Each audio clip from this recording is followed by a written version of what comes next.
So hey everyone, তোমরা সবাই কেমন আছো? তো আজকে সবাইকে জানাই শুভ রথযাত্রা।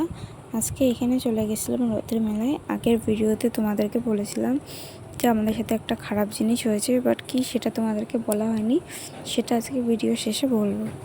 সো দেখো, এখানে এত পরিমাণের লোক, প্রচণ্ড লোক হয়েছে এবার, সামনে পিছনে সব জায়গায়। আমি যেই কয়েকবার গেছি এত লোক হয়নি, এই ফার্স্ট টাইম আমি যা দেখলাম।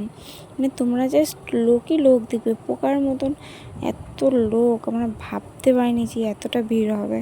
বাট যাই হোক, ছেলেটাকে নিয়ে এসেছি বলে এই জায়গাটা একটু গ্যাপ আছে, এর জন্য এখানে এসেছি।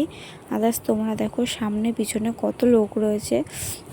তো তোমাদেরকে যেটা বলছিলাম যে একটা খারাপ জিনিস হয়েছে, আমরা গেছি ওখানে বসেছি, প্রভু জগন্নাথ দেবের দর্শন নিয়েছি, একটু মেলা ঘুরেছি।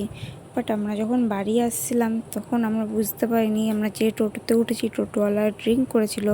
বাট আরেকটু হলে কপালের জোর আমরা বেঁচে গেছি, না হলে একটা খারাপ জিনিস আমাদের সাথে হতে পারতো। তো যাই হোক, ছেলেটাকে নিয়ে অনেকটা হাঁটার জন্য কষ্ট হয়ে গেছে। এখানে প্রভু জগন্নাথ দেবের রাখার জায়গা যেখানে, সেইখানে আমরা একটু এসে রেস্ট নিয়ে নিয়েছি। ভিডিওটি ভালো লাগলে অবশ্যই সাবস্ক্রাইব করে একটা লাইক করে দিও। টাটা।